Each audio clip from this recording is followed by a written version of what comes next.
என்னடா 82 நாள் ஆயிடுச்சு, இன்னும் எந்த பிரச்சனையும் வரலையே, எல்லாமே கரெக்டா போகுதுன்னு நினைச்சேன். பிரச்சனை வந்துச்சு.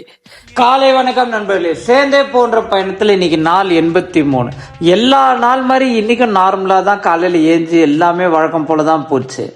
சரி, காலைல பிளாக் காஃபிலாம் குடிச்சிட்டு வாழைப்பழம்லாம் சாப்பிட்டுட்டு நேராக ஜிம்முக்கு போயிட்டு இன்னைக்கு நம்மளுக்கு பிடிச்ச லேட் அண்ட் பை ஒர்க்குட்டு லேட்டையும் பொறுமையாக போட்டு பைசப்பையும் பொறுமையாக போட்டு முடிச்சுட்டேன்.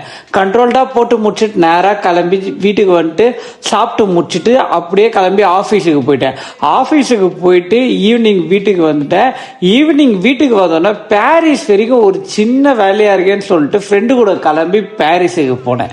போயிட்டு ஈவினிங் வந்துட்டே இருந்த ஒரு 8:30 மணிக்கு கரெக்டாக திருவான்மூரில் வண்டி ஓட்டிட்டு வந்துட்டே இருக்கும் போது ஒருத்தன் லெஃப்டில் இண்டிகேட்டர் போட்டு லைட்டாக திரும்புகிற மாதிரி நேராக நின்ட்டா. நான் நேராக வண்டி ஓட்டிட்டு வந்தேன்.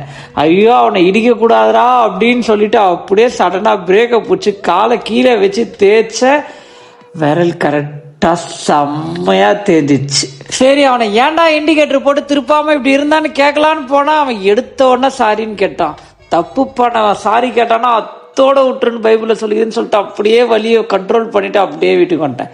நாளையிலேருந்து ஜிம்முக்கு எப்படி ஷூ போட போறேன்னு தெரியல, வேலைக்கு எப்படி ஷூ போட்டு போக போறேன்னு தெரியல, என்ன பண்ண போறேன்னே தெரியல.